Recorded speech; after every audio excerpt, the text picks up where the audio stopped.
మా పురాణ అమృతం channel YouTube ప్రేక్షకులకు నమస్కారములు తెలుపుకొనుచు ఇది తడికిలపూడి దగ్గర ఉన్నటువంటి రత్నగిరి అనేటువంటి గ్రామం. పల్లెటూళ్ళే పట్టుకొమ్మలు ఎంత ప్రశాంతంగా ఉంటాయో చూడండి. సిటీలో హడావిడి జీవితాన్ని గడిపేటువంటి మనలాంటి వాళ్లకు ఈ పల్లెటూరు వస్తే వదిలిపెట్టబుద్ధి కాదు కదా.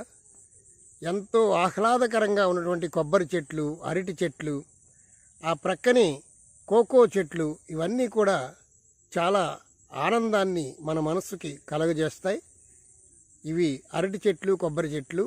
ఇప్పుడు కోకో చెట్లు చూద్దాం పదండి. ఇదే కోకో చెట్టు. ఈ కాయలు బాగా తయారైన తర్వాత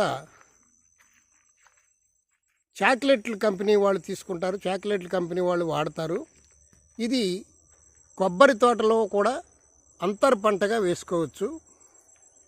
కొబ్బరి చెట్టులో ఉన్నటువంటి కొబ్బరి తోటలో, పామాయిల్ తోటల్లో ఈ చెట్లు వేస్తూ ఉంటారు. దీనికి చక్కగా పోషణ చేస్తే మంచి కాయలు వస్తాయి. ఈ పోషణ చేయటం ఇదంతా కూడా చాలా కష్టమైనటువంటి పని.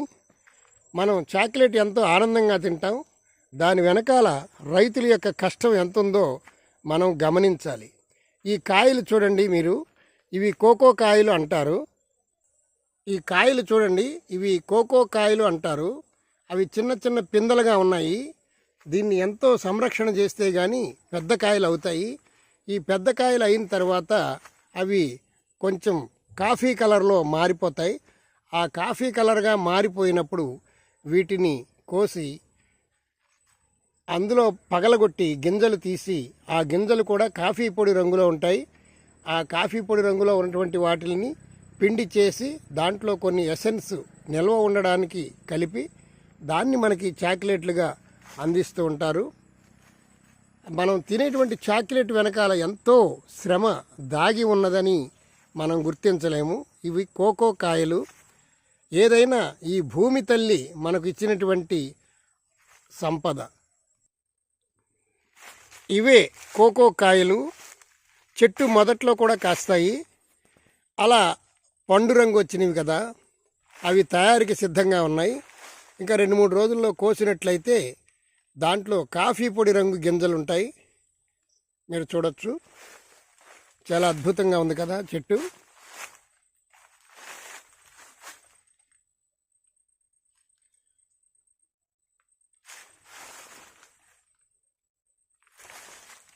ఇవి చూడటానికి బొప్పాస్కాయలాగా ఉన్నాయి, చిన్న సైజు బొప్పాస్కాయలాగా.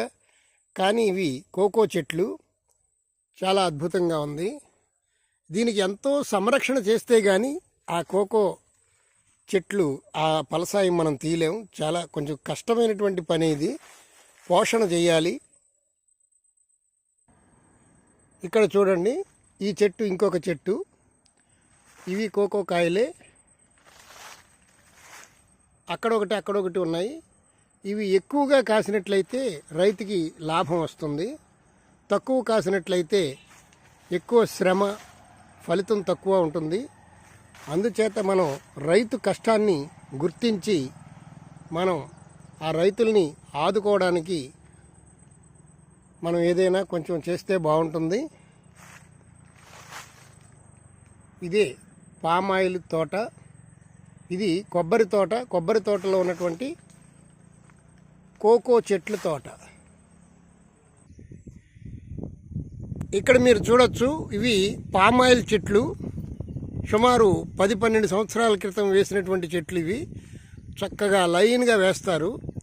ఈ పామాయిల్ చెట్లు అంటే ఏమిటంటే, మనం పామ్ ఆయిల్ అని వాడతాం కదా, ఈ పామ్ ఆయిల్ గింజలు ఈత గింజల్లాగా గెలలు వస్తాయి. వాటిని చక్కగా సేకరించి మిషన్లో వేసి బాగా పిండి చేసినట్లయితే పామ్ ఆయిల్ వస్తుంది. ఇదేనండి పామ్ ఆయిల్ తోట. చెట్లు లైన్గా వేస్తారు. కొద్ది ఇంచుమించు కొబ్బరి చెట్లు అలాగే ఎకరానికి 70-60 అలా చెట్లు నాటుతారు. ఈ మనం ప్రతిరోజు వంట నూనెగా వాడేటువంటి పామాయిలు ఈ చెట్ల నుంచే వస్తాయి. భూమాత మనకి ఎంత మేలు చేస్తుందో కదా. మనం వాడుకునేటువంటి ప్రతి వస్తువు కూడా భూమిలోంచి వస్తుంది. అందుచేతనే మనం భూమాతకి ప్రతిరోజు నమస్కారం చేయాలంటారు. ఆ భూమాత ఇచ్చినటువంటి ఫలసాయంతో మనం బ్రతుకుతూ ఉంటాం. మందులు కానించి మనం తినేటువంటి ఆహారం కానించి అంతా కూడా ఆ భూమాత యొక్క అనుగ్రహం వల్ల మనకు వస్తూ ఉంటాయి. అందుకని భూమికి నమస్కారం చేయాలి. ఒక భూమి వల్ల ఇదంతా కాదు, ఆ సూర్య భగవానుడి వల్ల కూడా అవుతుంది. ఆ సూర్యరశ్మితోటి ఈ చెట్లన్నీ పచ్చగా ఉండి ఆ సూర్యరశ్మిని గ్రహించి ఇవి చక్కగా పెరుగుతాయి, ఫలసాయాన్ని ఇస్తాయి.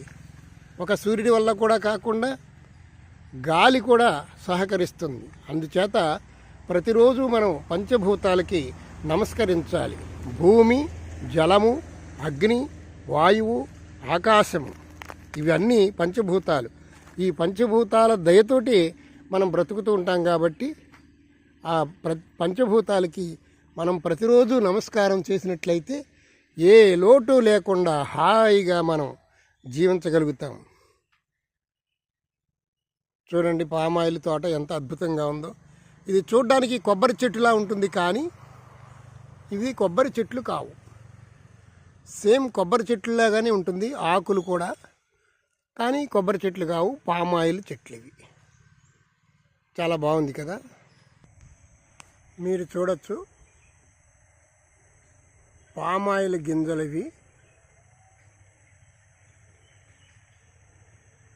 గుత్తులు గుత్తులు కింద కాస్తాయి. ఇది మార్చి నెలాఖరు అవటంతో ఇప్పుడు గుత్తులు లేవు.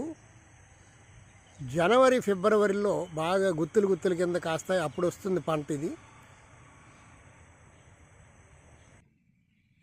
ఇవేనండి పామాయిల్ గింజలు. ఇలా గింజలు గింజలుగా ఉంటాయి, ఖర్జూర పొడిలా ఉంటాయి ఇవి. వీటిని మిషన్లో వేసి పామాయిల్ తయారు చేస్తారు. చాలా అద్భుతం కదా. ఇవి గుత్తులు గుత్తులుగా, ఈత గింజల్లాగా గుత్తులు గుత్తుల్లాగా చెట్లకి కాస్తాయి.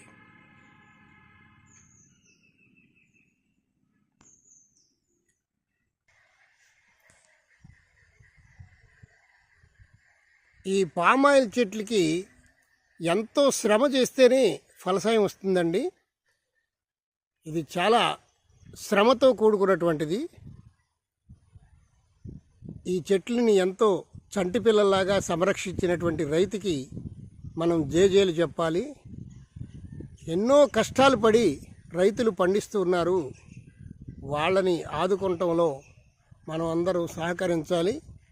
ప్రభుత్వం వారు ఇంకా వారికి చేయూతనిచ్చి, ఆహారం ప్రధానం కాబట్టి వాళ్ళకి ఇంకా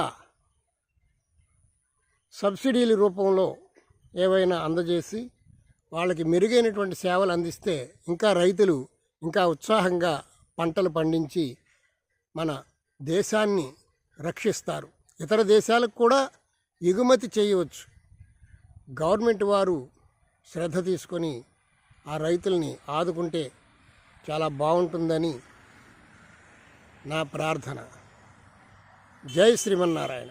ఈ వీడియో మీకు నచ్చినట్లయితే మా పురాణ అమృతం ఛానల్ని లైక్ చేయండి, షేర్ చేయండి, సబ్స్క్రైబ్ చేయండి. ఈ వీడియో ఏలూరుకి 30 కిలోమీటర్ల దూరంలో ఉన్నటువంటి జంగారెడ్డిగూడెం రూట్లో ఉన్నటువంటి తడికిలపూడి నుండి ఒక 2 కిలోమీటర్ల దూరంలో ఉన్నటువంటి రత్నగిరి అనేటువంటి గ్రామంలో ఈ వీడియో తీయడం జరిగింది. ఈ తోటలో వేసవికాలం వచ్చి కూర్చున్నట్లయితే చల్లగా ఏసీలో ఉన్నట్లు ఉంటుంది. అది అనుభవించినప్పుడు బాగుంటుంది. చాలా అద్భుతం కదా.